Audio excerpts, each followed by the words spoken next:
우리는 계속해서 사도행전에 있는 말씀을 함께 다루고 있는데, 이 사도행전에 있는 말씀을 다루다 보면 여기 나와 있는 초대교인들의 삶의 모습과 우리들의 모습과는 큰 격차가 있음을 느끼게 됩니다.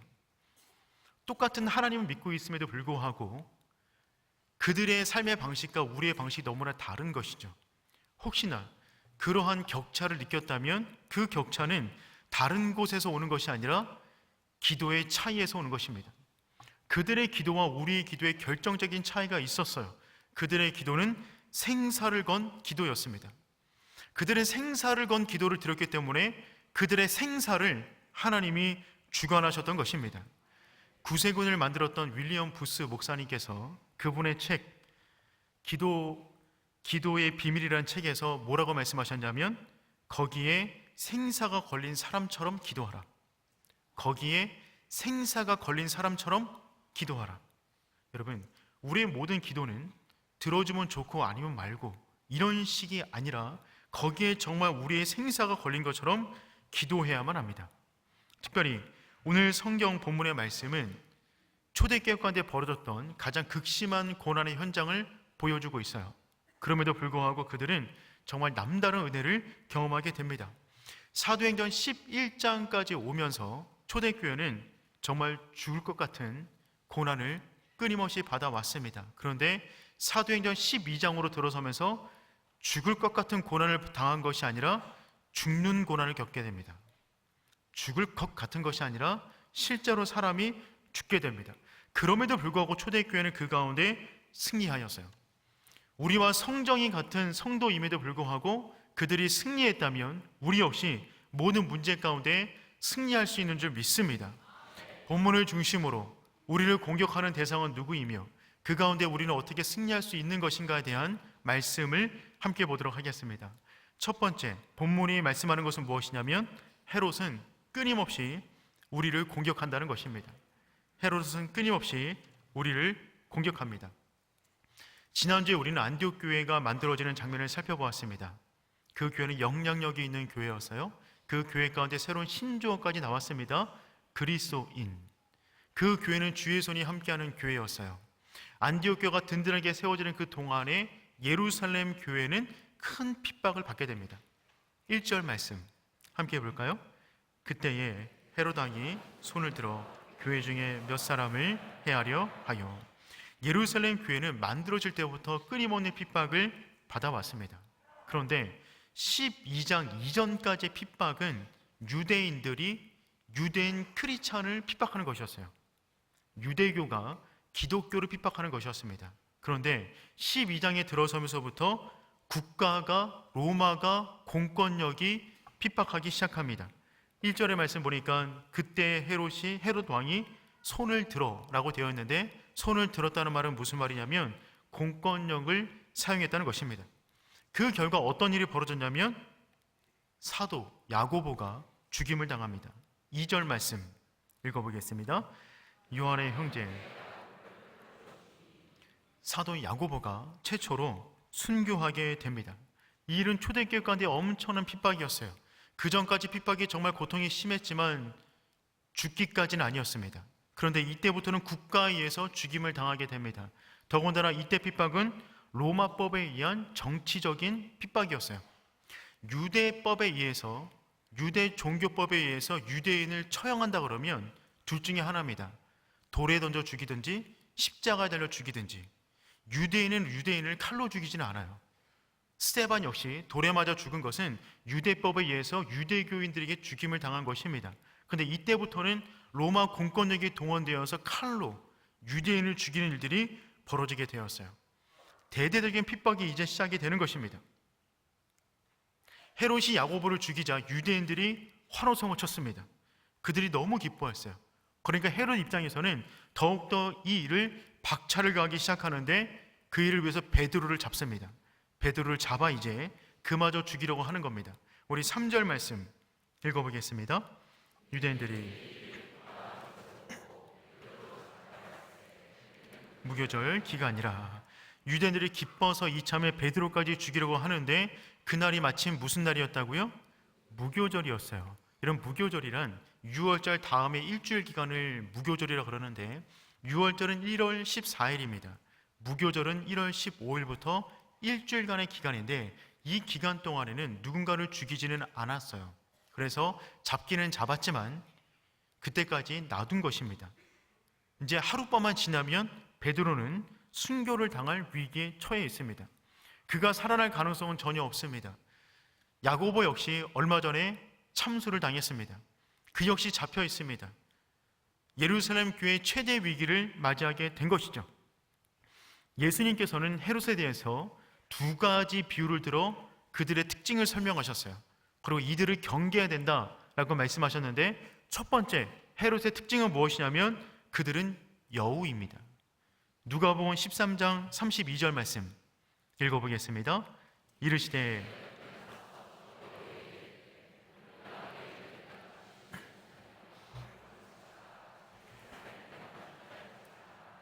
예수님께서 말씀하셨어요. 가서 저 여우에게 이르되, 이 여우가 헤롯을 말하는 것입니다. 성경에서 여우가 나오면 이 여우는 포도원을 허무는 존재예요. 이 여우가 울타리가 낮거나, 우리 인생 가운데 삶의 울타리가 있는데 그 울타리가 낮거나 그 가운데 작은 틈만 있더라도 여우가 비집고 들어와 성도의 삶을 허물고 어지럽게 만듭니다. 그런데 그 헤롯을 그와 같은 여우에 비유해서 말씀하고 있는 것입니다. 그 헤롯의 특징은 무엇이냐면, 우리 삶 가운데 작은 빈 공간이 있으면, 작은 틈만 있더라도 그 틈을 비집고 들어와서 우리 전체 인생을 허무는 존재가 여우라는 것입니다. 두 번째 헤롯은 누룩입니다. 마가복음 8장 15절 말씀 읽어보겠습니다. 예수께서 경고하여 이르시되 삼가 바리새인들의 누룩과 헤롯의 누룩을 주의하라 하시니. 아멘. 헤롯의 누룩을 주의하라. 누룩은 영향력을 의미합니다. 우리가 인지하지도 못한 사이에 조그마한 누룩이 떨어지게 되면 삽시간에 퍼지는 전염성을 말하는 것이죠. 우리 내면까지 작은 불신의 마음, 부정적인 마음, 절망의 마음, 파괴적인 마음이 들어오게 되었는데, 어느새 그 마음이 부풀려져서 이제는 그것밖에 보이지 않아서 인생을 절망하게 만드는 그것들, 그 모든 시도들이 결국 헤롯의 짓인 것이죠. 즉 성경은 끊임없이 헤롯을 주의할 것을 경고하고 있는데, 그들은 어떤 모습이냐면 여우와 누룩 같은 모습으로 우리 가운데 다가옵니다. 우리 삶의 취약한 부분, 넘어지기 쉬운 부분, 내가 자꾸만 죄와 접촉해 있는 그 부분들, 그 부분을 비추고 들어와서 우리 마음 가운데, 우리 생각 가운데, 우리 믿음 가운데 거짓 믿음, 거짓 환상, 거짓 진리들을 퍼뜨려 그것이 전부인 양 그것에 매어 살아가게 만드는 것, 그 모든 것이 결국 헤롯의 일들이 되는 것이죠. 그러니 우리는 이 사실을 정말 명심해야 됩니다. 여러분, 헤롯은 지금도 살아있어요. 여러분 곁에 서성이고 있습니다. 우리의 울타리에 조그만 틈만 있다면, 우리 내면 가운데 불신의 작은 씨앗만 떨어진다면 그 가운데 여우처럼 비집고 들어오고 누룩처럼 우리의 모든 영혼을 점령하게 될 것입니다. 그러니 여러분, 우리의 삶의 실체는 무엇이냐면 영적 전쟁 가운데 있다는 것입니다. 그러니 영적 전쟁 가운데 있는 우리의 삶이 평안할 리가 없습니다. 성도의 삶은 기본적으로 힘들고 어렵습니다. 이것을 인정하셔야만 하는 것입니다. 믿음의 길을 가는 데 있어서 고난을 당연하게 받아들일 수 있는 오륜의 성도 되기를 축복합니다. 믿음의 길에는 수많은 난관과 어려움이 도사리고 있어요. 성도의 삶의 고난은 삶의 일부분일 뿐입니다. 우리가 최후 승리로 가는 그 길 가운데는 통행료를 반드시 내야 되는데, 그 통행료는 고난과 연단과 시련의 통행료를 내야만 하는 것입니다. 그러므로 사랑하는 우리 교회 성도 여러분, 믿음의 길을 가다가 여러 가지 어려움을 만나게 된다면 왜 나만 겪는 고난이냐고 원망하지 마시길 바랍니다. 여러분, 예수님도 헤롯에게 의해서 신문당하셨어요. 야고보 역시 헤롯에게 의해서 죽임당했습니다. 세례 요한 역시 그의 머리가 쟁반 위에 떨어져 앉히게 되었습니다. 바울 역시 마지막까지 헤롯에 의해서 신문을 당하게 됩니다. 그러므로 우리가 믿음의 길을 걸어가다가 고난을 만나게 된다면 우리는 왜 나만 겪는 고난이라고 원망하는 것이 아니라 왜 나에게도 그렇게 영광스러운 자리에 나를 올려놓으신 것이냐고 감사할 수 있는 저와 여러분 되기를 축복합니다. 왜냐하면 성도의 인생 가운데 고난은 당연히 오는 것이지만 그 고난보다 더욱더 당연한 것은 무엇이냐면 그 고난을 통하여 하나님의 영광을 우리 가운데 보여주신다는 것입니다. 여러분, 성도의 삶의 고난이 당연한 것인데 그 당연한 고난보다 더 당연한 것은 무엇이냐면 믿음으로 나아갈 때 우리 가운데 반드시 승리를 주신다는 것입니다. 이것이 오늘 본문이 강조하는 첫 번째 내용입니다. 두 번째는 무엇이냐면 그 모든 어려움을, 헤롯의 공격을 기도로 반격하라는 것입니다. 4절 말씀 읽어보겠습니다. 잡음에 옥에 가두어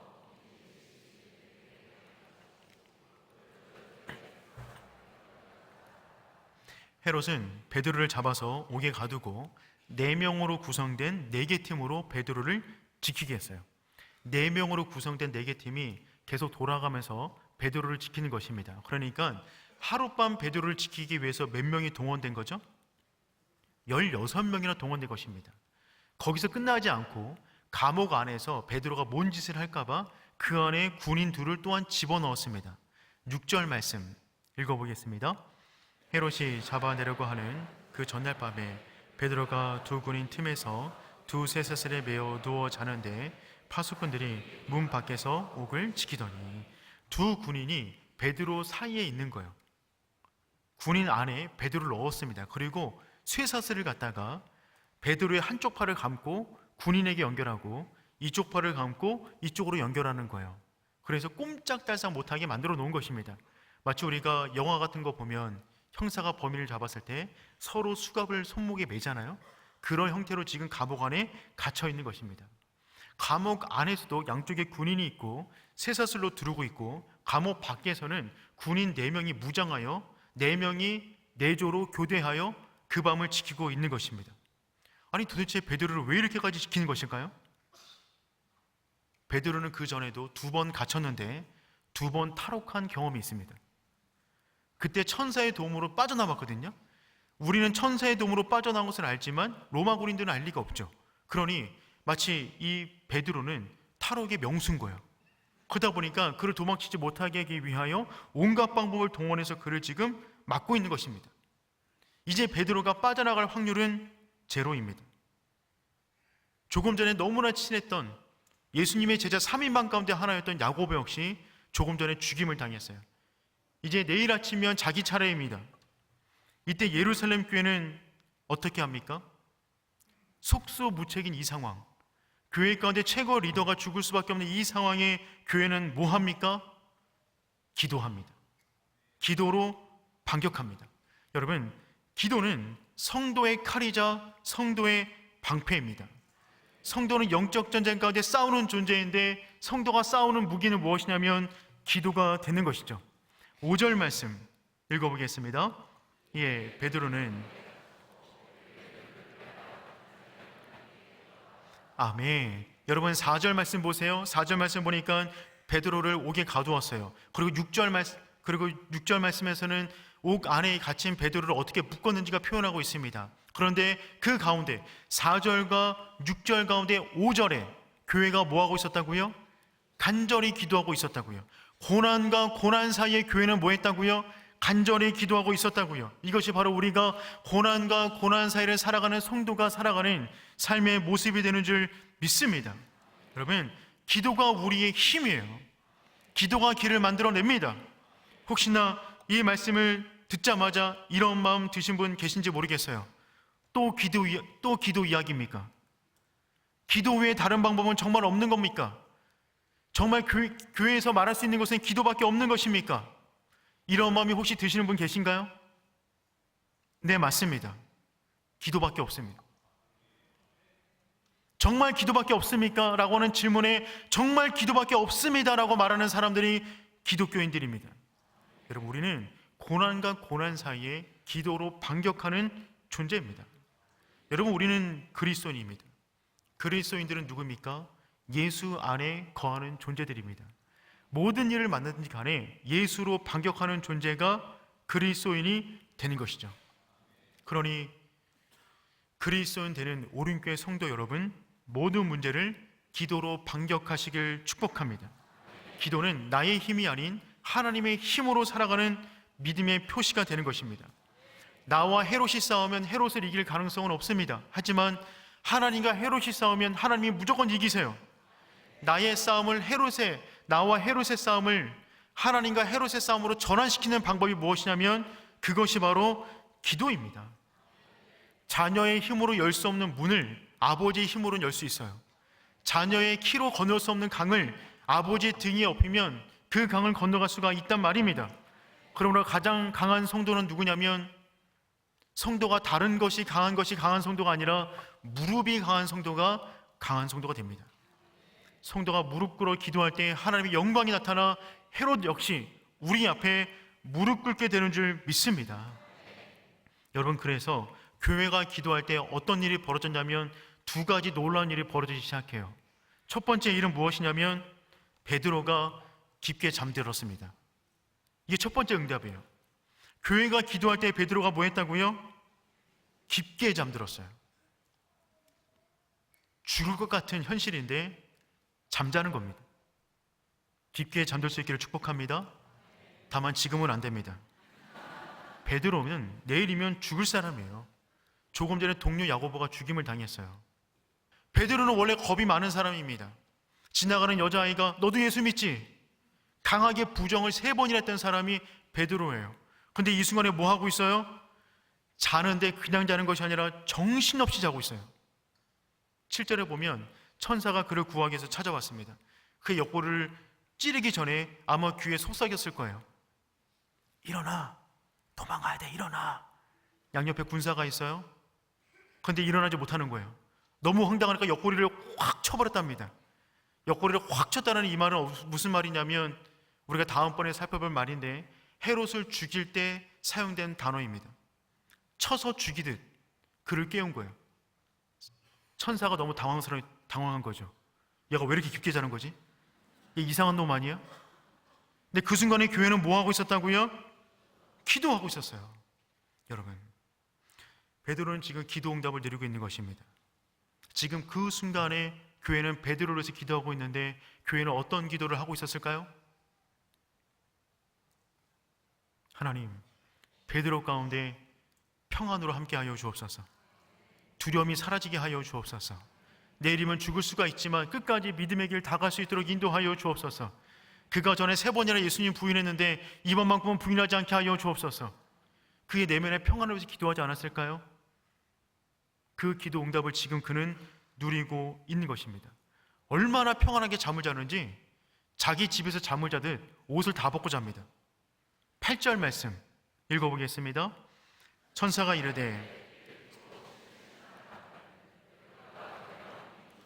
또 이르되 겉옷을 입고 따라오라 한대. 아멘. 천사가 깨웠는데 보니까 허리띠를 풀고 있어요. 너 허리띠 매라. 보니까 신발도 벗고 있어요. 신발 신어라. 보니까 옷도 벗고 있어요. 옷도 입어라. 옆에 군사가 있는데 군사들은 지키느라고 피곤해 있는데 정작 본인은 다 벗고 자고 있는 겁니다. 세상을 압도하는 평안, 군사들이 이해하지 못하는 평안, 그 평안이 지금 베드로 안에 임했던 것이죠.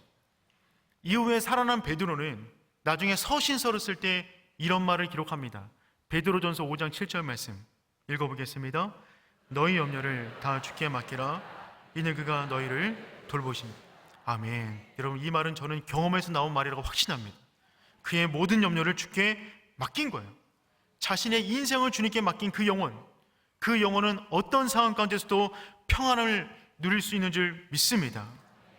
사랑하는 오륜교회 성도 여러분, 모든 불면증이 사라지길 축복합니다. 기도하는 동안 세상이 이해할 수 있는 평안이 우리를 엄습해 올 것입니다. 두 번째, 기도하는 동안 어떤 일이 벌어지냐면 모든 결박에서 풀어지게 되었습니다. 우리 7절 말씀 읽어보겠습니다. 호련히 주의 사자가 나타나며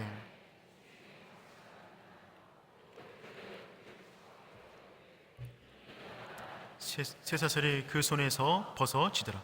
아멘. 여러분, 기도는 모든 결박을 풀어버립니다.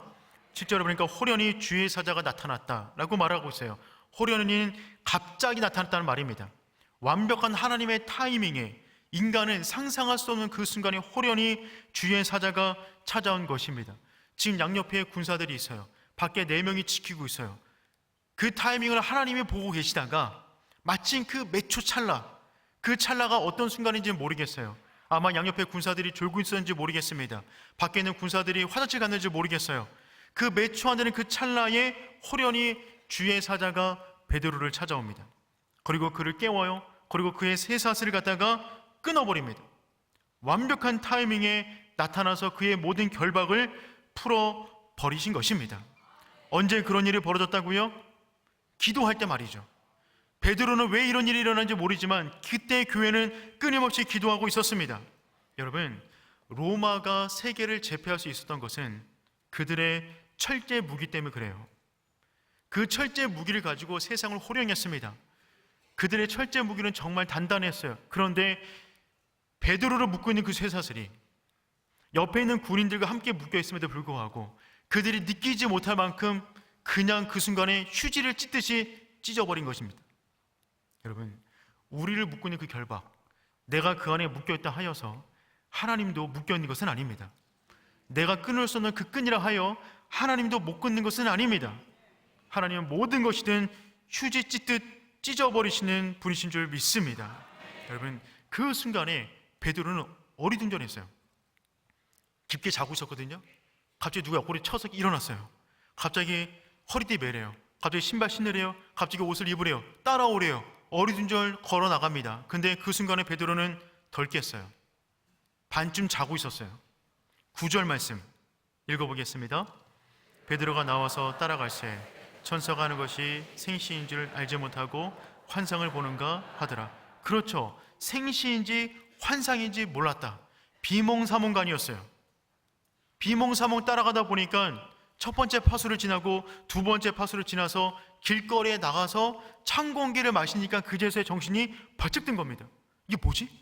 이게 뭐지? 무슨 일이 있었던 거지? 11절 말씀 읽어볼게요. 이에 베드로가 정신이 들어 이르되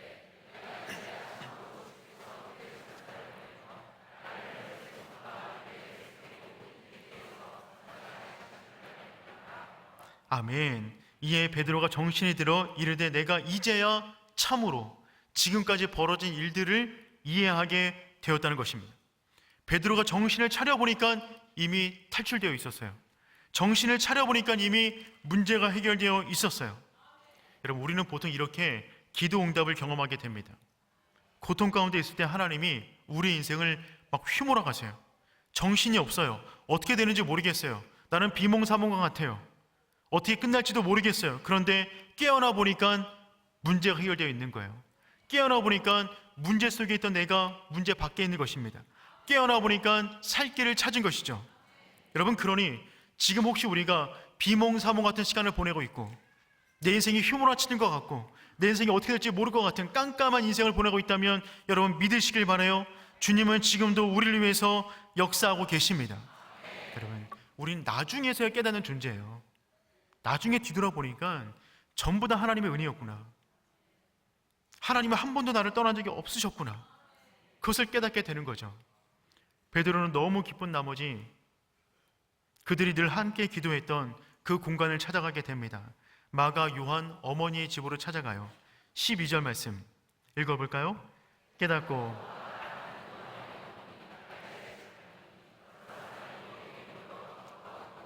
아멘. 여러분, 이 집은 전승에 의하면 사도행전 2장 가운데 성령 충만을 경험했던 마가다락방이 있던 집이라고 합니다.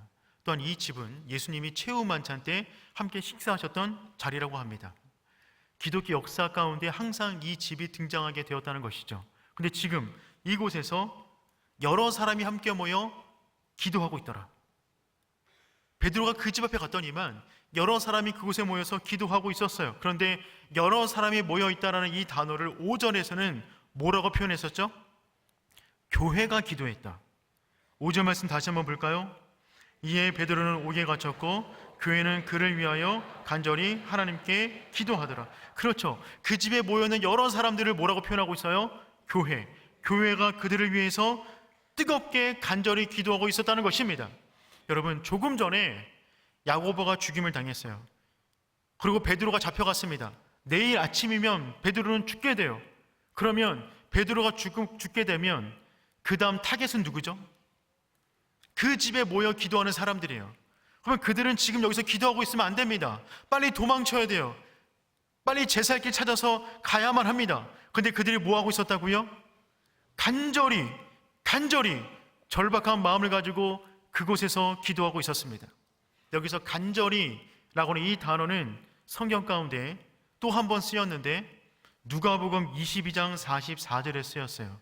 에크테노스라는 단어인데 누가복음 22장 44절 말씀 우리 함께 읽어보겠습니다. 예수께서